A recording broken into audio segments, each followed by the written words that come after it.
विद्यार्थियों सभी को राधे राधे राधे राधे राधे राधे। आशा है आप सभी अच्छे होंगे। मैं पंडित Ashok Mishra study portal app पर आप सभी का हार्दिक स्वागत करता हूं।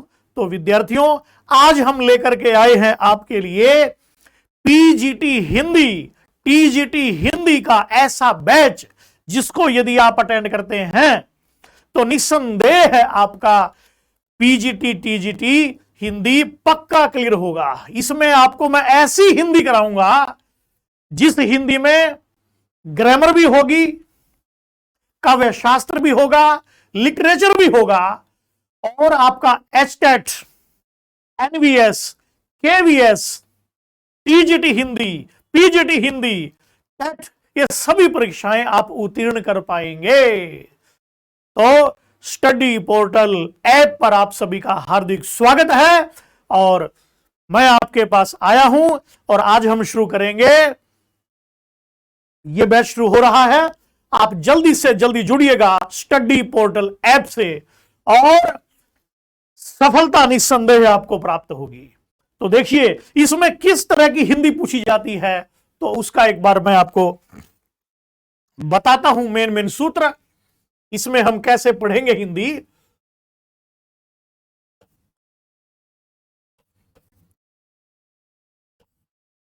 तो देखो भाई विद्यार्थियों, इस हिंदी में जो है आपके क्वेश्चंस आते हैं व्याकरण से रिलेटेड, व्याकरण, दूसरा साहित्य और फिर है काव्य शास्त्र। काव्य शास्त्र,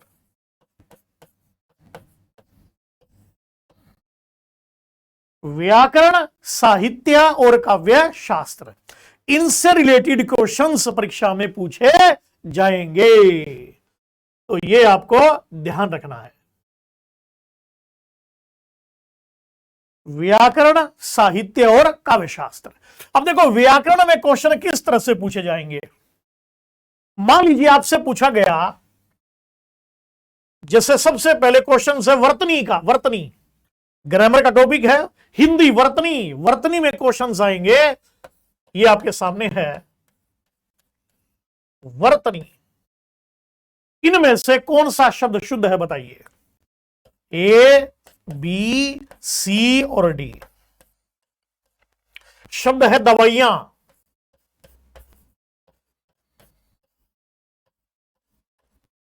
दूसरा शब्द है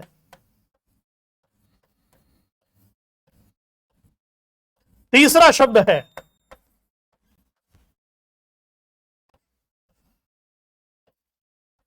और फिर शब्द है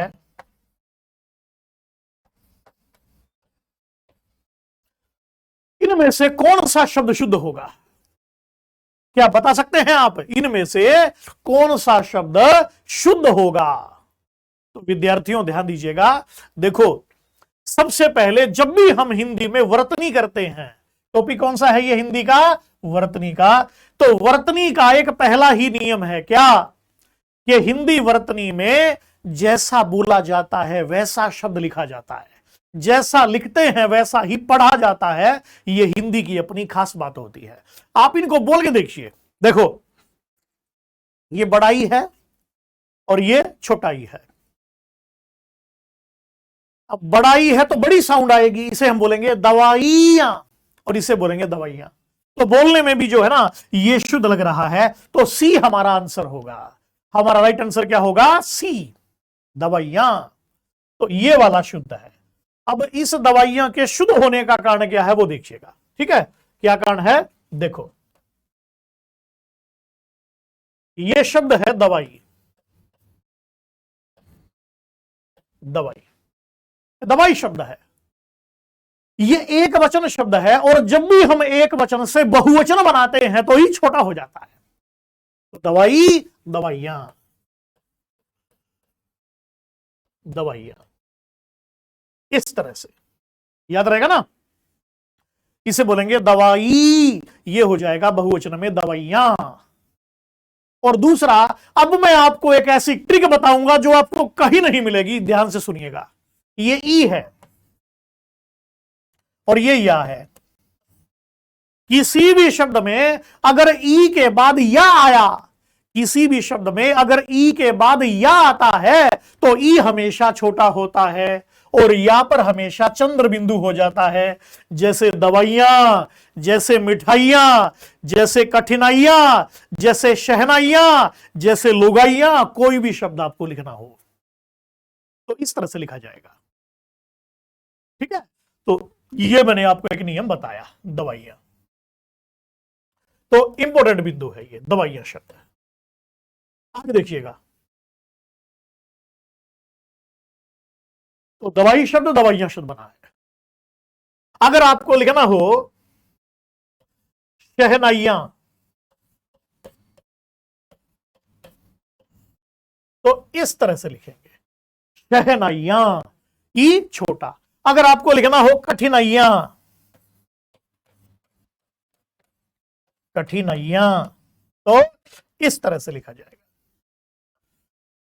शहनाइयां, कठिनाइयां, मिठाइयां,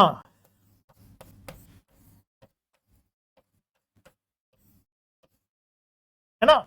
शहनाइयां, कठिनाइयां, मिठाइयां, लुगाइयां, कोई भी शब्द हो सकता है। अगर ई के बाद या आए तो ई हमेशा छोटा होगा, यह बात बिल्कुल पक्की है। लेकिन आप किसी भी शॉप पर आप देखेंगे ना बेटा, तो दवाइयां उसमें बड़ा हुआ, बड़ी ई की मात्रा उसमें मिलेगी। ऐसा एक कारण यह भी होता है कि अब बड़ा है तो दूर से दिखाई देगा, है ना।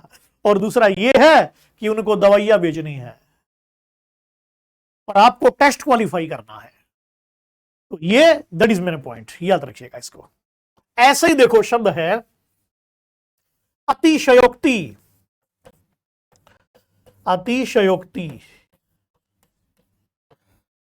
अतिशयोक्ति, ए और बी,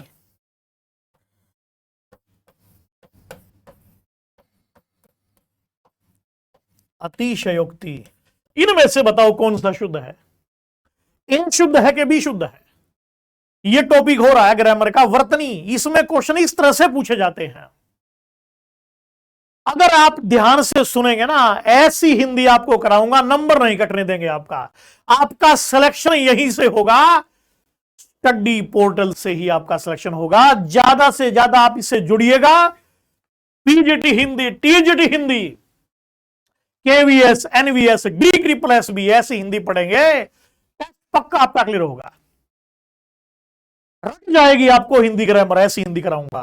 अब देखो अतिशयोक्ति और अतिशयोक्ति, दोनों में से कौन सा शब्द शुद्ध है?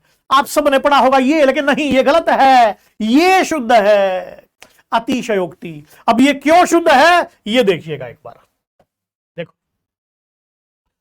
अतिशयोक्ति, अतिशय जमा उक्ति, है ना, अतिशय जमा उक्ति, अतिशय जमा उक्ति।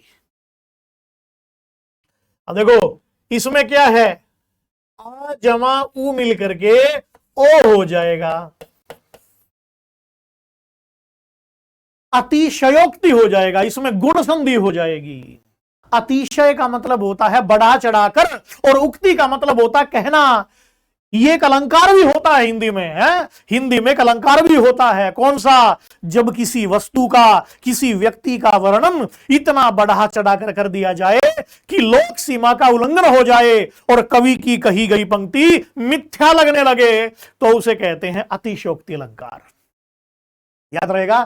तो अतिशयोक्ति लिखा कैसे जाएगा? इस तरह से लिखा जाएगा।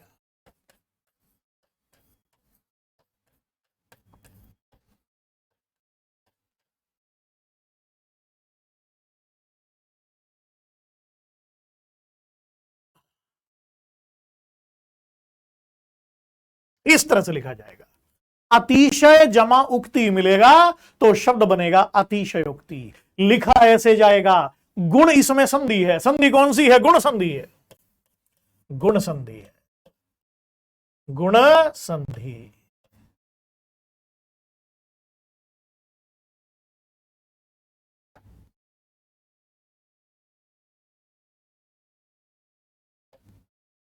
यह है गुण संधि, याद रखिएगा। अतिशयोक्ति में गुण संधि है। गुण संधि किसका भेद है? स्वर संधि का। स्वर संधि के भेद है ना, दीर्घ, गुण, वृद्धि, यण, अयादि। तो ये याद रखिएगा।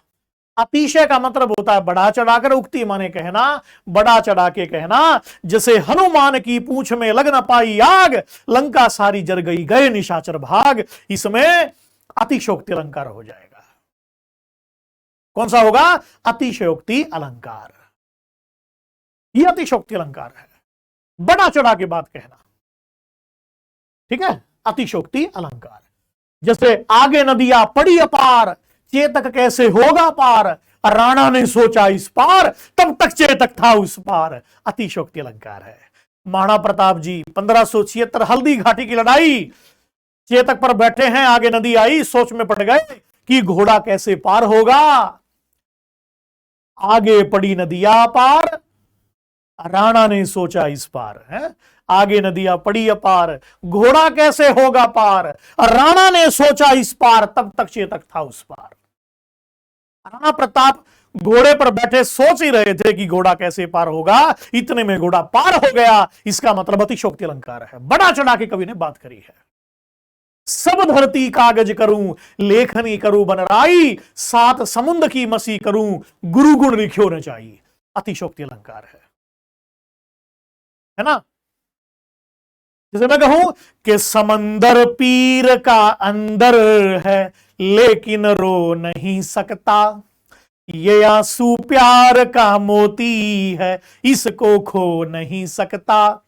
इसमें भी बड़ा चढ़ा के कवि ने बात बोली। अतिशयोक्ति अलंकार है, नंबर नहीं कटने देंगे, सिलेक्शन यहीं से होगा। स्टडी पोर्टल से जुड़िएगा, सिलेक्शन पक्का आपको मिलेगा। तो अतिशयोक्ति में गुण संधि है और लिखा इस तरह से जाएगा। ठीक है, इसी तरह से ध्यान दीजिएगा। ऐसे ऐसे क्वेश्चंस परीक्षा में पूछे जाते हैं। जैसे शब्द आपके सामने है, शब्द है बी और सी और डी। मनोचिकित्सक,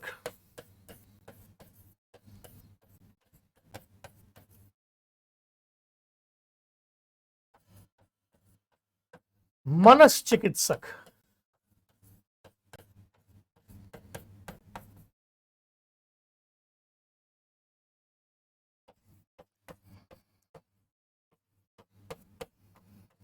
चिकित्सक,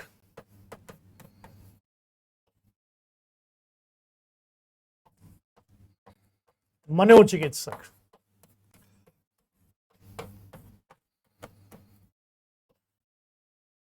यह है आपकी हिंदी की परीक्षा। यदि वास्तव में हिंदी ग्रामर का आपको सही नॉलेज है तो आप सही चुन पाएंगे। मुझे यह बताइए कि व्याकरण की दृष्टि से इनमें से कौन सा शब्द बिल्कुल शुद्ध है? एबीसीडी आपके सामने है, देखते हैं बता पाएंगे आप?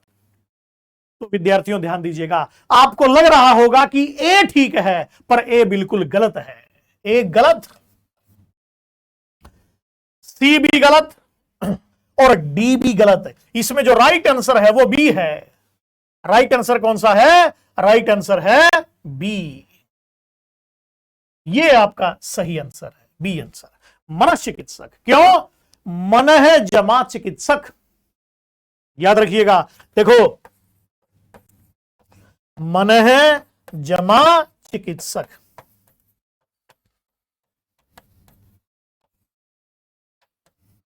अगर विसर्ग के बाद चय आ जाए, अगर विसर्ग के बाद चय आ जाए तो विसर्गों को तालव्य शय हो जाता है, तालु वाला शय हो जाता है, 21 वाला शय हो जाता है। ये वही जानता है जिसने व्याकरण शास्त्र पाणिनि का पढ़ा है।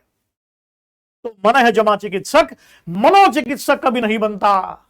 मनोचिकित्सक शब्द ही अशुद्ध होता है, शब्द बनेगा मनश्चिकित्सक। बी आंसर इसका राइट आंसर है। तो मन है जमा चिकित्सक, मनश्चिकित्सक कर लेंगे। तो ऐसे ऐसे क्वेश्चन परीक्षा में पूछे जाते हैं। टीजीटी हिंदी में, पीजीटी हिंदी में ऐसे क्वेश्चन पेपर में आएंगे। ऐसे शब्द देखो, ए बी सी और डी, ये आपके सामने क्वेश्चन। कवयित्री,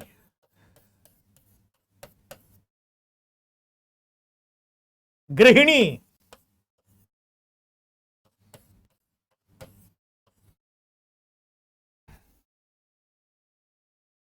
सम्राट,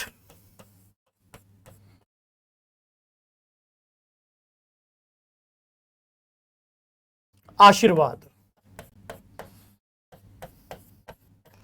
आशीर्वाद। इन सभी शब्दों को देखिएगा और मुझे यह बता, देखो क्वेश्चन सुनो, क्वेश्चन क्या पहले, क्वेश्चन ये है इनमें से कौन सा शब्द शुद्ध नहीं है, इनमें से कौन सा शब्द शुद्ध नहीं है, या इनमें से अशुद्ध कौन सा है। देखो क्वेश्चन पूछने का ढंग, कुछ विद्यार्थी तो इसी में पजल हो जाएंगे कि पूछा क्या है। इनमें से कौन सा शब्द शुद्ध नहीं है, इट मीन्स अशुद्ध कौन सा है।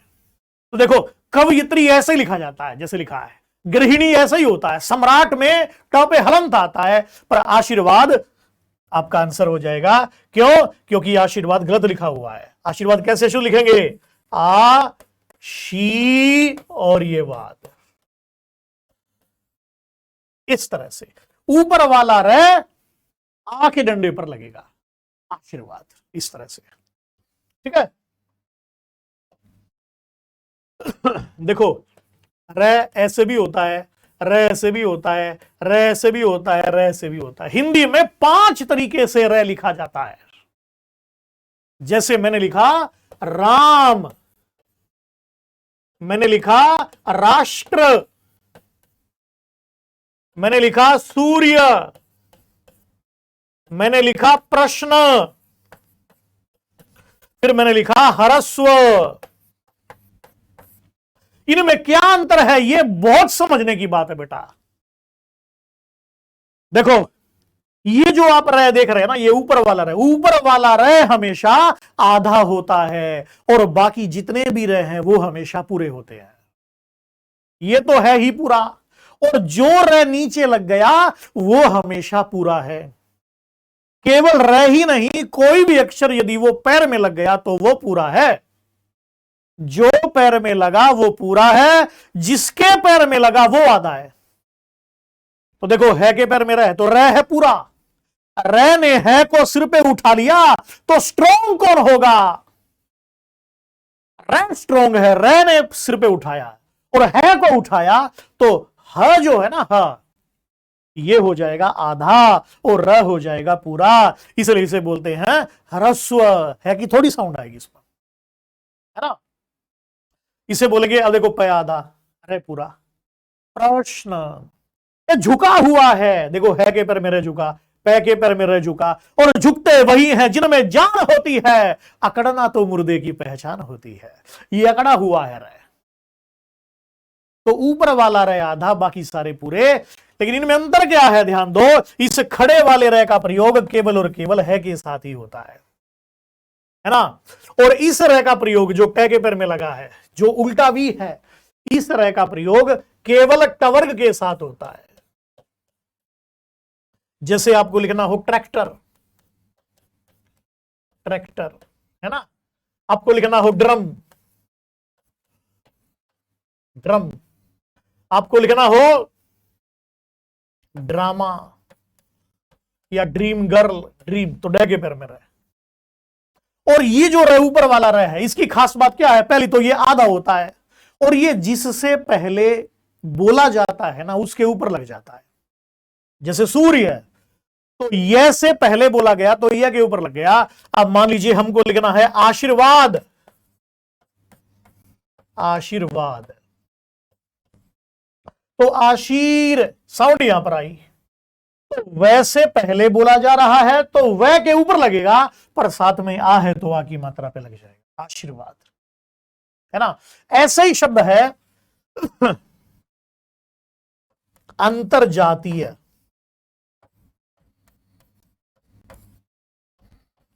अंतरजातीय, अंतर। अब देखो जैसे पहले रह की साउंड आई ना तो जय के ऊपर लगेगा, पर जय के साथ है आ तो आ पर आ जाएगा, अंतरजातीय, है ना।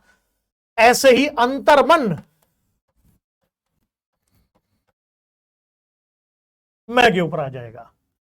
अंतर तो मैं से पहले रह की साउंड, ऊपर वाला रह किसके ऊपर लगेगा, जिससे पहले बोला जाता है ठीक उसके ऊपर लगता है, ये ध्यान रखिएगा, अंतर्मन। ऐसे ही पुनर्जीवित, पुनर्जीवित। तो पुनर जैसे पहले तो जी पे आ जाएगा, पुनर्जीवित। इसकी एक और खास बात सुन लीजिएगा विद्यार्थियों, जब किसी शब्द के ऊपर बीच में आधार लग जाता है ना, तो उसमें हमेशा विसर्ग संधि होती है। संधि कौन सी होती है उसमें? विसर्ग संधि होती है, विसर्ग संधि होती है।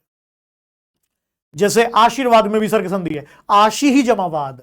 अंतर्मन में विसर्ग संधि, अंतः जमा मन, अंतर जातीय, अंतः प्लस जातीय, और पुनः जमा जीवित, पुनर्जीवित। बात समझ में आई? नंबर नहीं कटने देंगे आपका, यह ध्यान रखना है। स्टडी पोर्टल से जुड़िएगा, सफलता आपके कदम चूमेगी। अब ऐसे देखो ग्रामर से रिलेटेड क्वेश्चन। अब लिंग वचन से देखो, जैसे दही कौन सा लिंग है? दही, दही स्त्रीलिंग है। हा? ए बी सी और डी।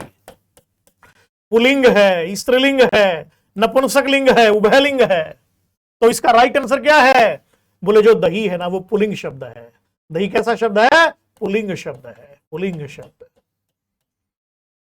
क्यों?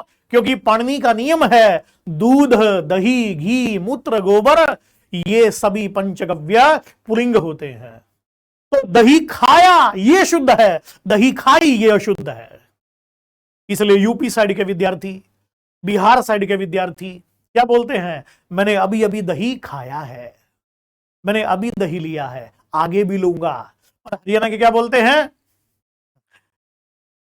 अभी अभी दही खाई है, वो अशुद्ध है। दही खाया है क्योंकि दही पंचगव्यों में गिना जाता है। तो पाणिनि का नियम है दही, दूध, घी, मूत्र, गोबर ये पंचगव्य हमेशा पुलिंग होते हैं। ऐसे ही फरवरी क्या है? तो नियम याद रखिएगा, सभी महीनों के नाम व्याकरण की दृष्टि से पुलिंग होते हैं, इसलिए फरवरी क्या है? पुलिंग शब्द है। जुलाई लग गई पढ़ाई शुरू कर दो, वाक्य अशुद्ध है। जुलाई लग गया पढ़ाई शुरू कर दो, वाक्य शुद्ध है। जुलाई लग गया यह वाक्य शुद्ध है। ऐसे शब्द है नीलम, नीलम, नीलम पहन कर बैठी है।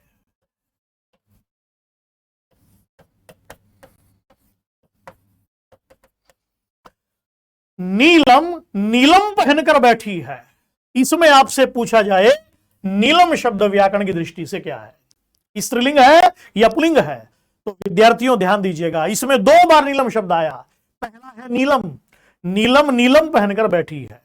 जो पहला नीलम शब्द है वो स्त्रीलिंग है क्योंकि वो बैठी है। और दूसरा है नीलम, ये रत्न का नाम है जो पहना है। शनिदेव का रत्न होता है नीलम। तो ये जो नील शब्द है ना नीलम, तो ये हो जाएगा स्त्रीलिंग और ये हो जाएगा पुल्लिंग। ऐसे ऐसे क्वेश्चंस भी घुमा फिरा करके पूछ लिए जाते हैं।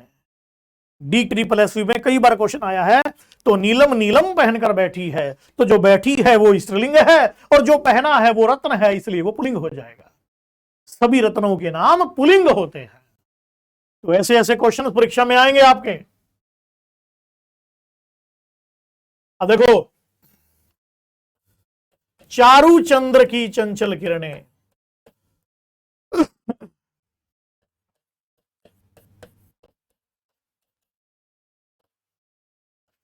किरणें खेल रही हैं जलथल में, जलथल में।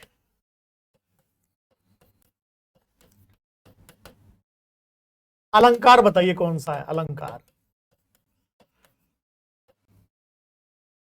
आप सभी कहेंगे जी इसमें तो अनुप्रास अलंकार है, पर क्वेश्चन सुनो क्या है। बी, सी और डी, यानी कि इन पंक्तियों में मैथिली शरणगुप्त की बड़ी फेमस पंक्ति है, चारू चंद्र की चंचल किरणें खेल रही हैं जलथल में, स्वच्छ चांदनी बिछी हुई है अवनी और अंबर तल में। इसमें अनुप्रास अलंकार किसके कारण है? किस वर्ण की आवृत्ति के कारण इसमें अनुप्रास अलंकार है? बोले च के कारण, ल के कारण, र के कारण, उपर्युक्त सभी।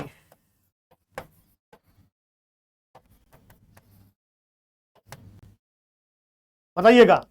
चारू चंद्र की चंचल किरणें खेल रही हैं जलथल में, स्वच्छ चांदनी बिछी हुई है अवनी और अंबर तल में। इन पंक्तियों में अनुप्रास अलंकार किस वर्ण की आवृत्ति के कारण मिलता है? बताइएगा। नॉर्मली विद्यार्थी क्या सोचेगा? चारू चंद्र में च के कारण। इसका राइट आंसर क्या होगा? डी। क्योंकि देखो बेटा, इसमें च की आवृत्ति है, देखो यहां पर ये च है ना, ये वाला च। अब देखो यहां पर ल यानी कि ये ल और ये ल है ना, और चारू चंद्र ये रह, ये भी रह है और ये भी रह है। चारू में देखो शुरू में च अंत में रू, और जो र पैर में लगा होता है वो भी पूरा होता है। और यहां पर ले तो च की भी आवृत्ति है, ल की भी आवृत्ति है, र की आवृत्ति है, उपर्युक्त सभी। तो इसका राइट आंसर होगा डी आंसर हो जाएगा इसका। चारू चंद्र की चंचल किरणें खेल रही हैं जलथल में। इस तरह से इसमें क्वेश्चन परीक्षा में पूछे जाते हैं। ऐसा ही क्वेश्चन एक बार आया था एग्जाम में। कनक कनक ते सोगुनी, ते सोगुनी, मादकता अधिकाय, मादकता अधिकाय।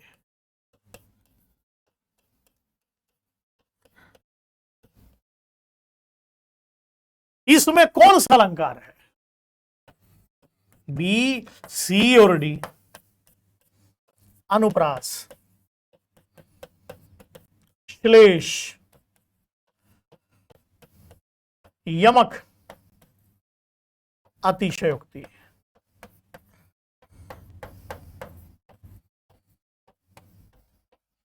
इसमें कौन सा अलंकार है? बता सकते हैं आप? तो ध्यान दीजिएगा विद्यार्थियों। कनक कनक ते सोगुनी, बिहार राज्य का बड़ा फेमस दोहा है कि कनक कनक ते सोगुनी मादकता अधिकाय, अनुप्रास, श्लेष, यमक, अतिशयोक्ति। अब देखो कनक शब्द का जोड़ा है, इसका राइट आंसर क्या होगा बेटा? इसका राइट आंसर होगा यमक अलंकार। इसमें यमक अलंकार है, यमक अलंकार। कौन सा अलंकार है? यमक। यमक शब्द का अर्थ होता है जोड़ा। देखो जोड़ा, कनक कनक। जहां पर एक शब्द दो बार आए या दो से अधिक बार आए, अधिक बार नहीं आया, दो बार आया, पर मीनिंग अलग हो, मीनिंग अलग है। कनक माने सोना और कनक माने धतूरा। इस कनक का मतलब ये हो जाएगा सोना और ये हो जाएगा धतूरा, है ना।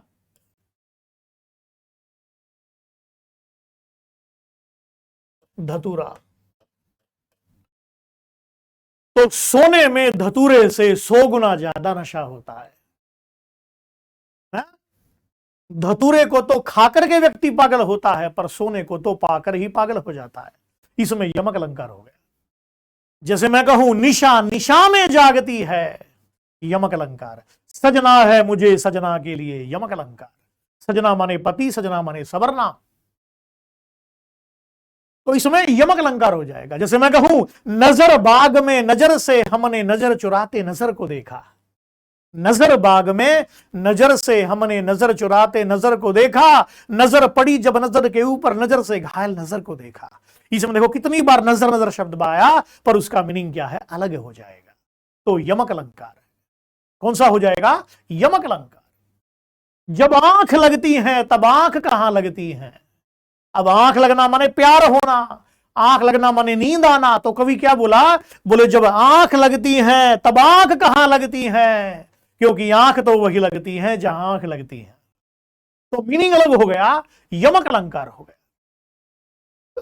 तो इस तरह से क्वेश्चन परीक्षा में प्राय पूछे जाते हैं। पहचान लेंगे ना? तो इस तरीके से देखिएगा। ऐसे ही देखो, एक बार एग्जाम में आया, बोले वाक्यम रसात्मकम काव्यम।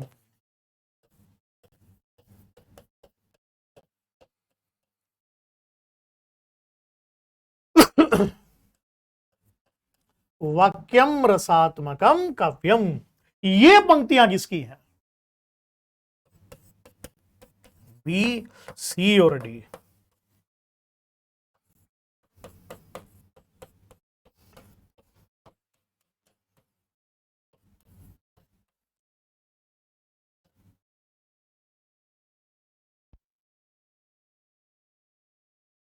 आचार्य विश्वनाथ, मम्मट,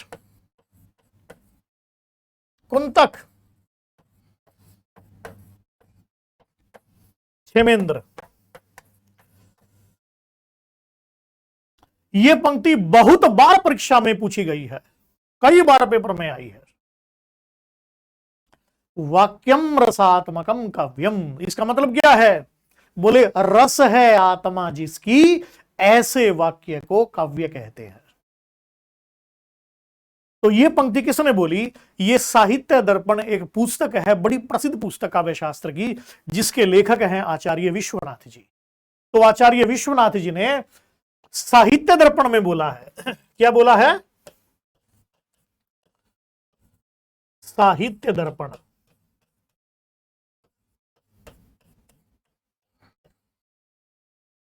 साहित्य दर्पण में बोला है वाक्यम रसात्मकम काव्यम, रस है आत्मा जिसकी, ऐसे वाक्य को काव्य कहते हैं।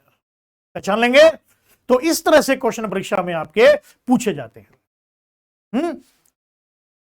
ऐसे पूछ लिया जाए कि सरस्वती पत्रिका के यशस्वी संपादक इनमें से कौन है? सरस्वती पत्रिका के यशस्वी संपादक इनमें से कौन है? डॉक्टर श्याम सुंदर दास जी, भवानी प्रसाद मिश्र जी, आचार्य हजारी प्रसाद द्विवेदी जी और महावीर प्रसाद द्विवेदी जी।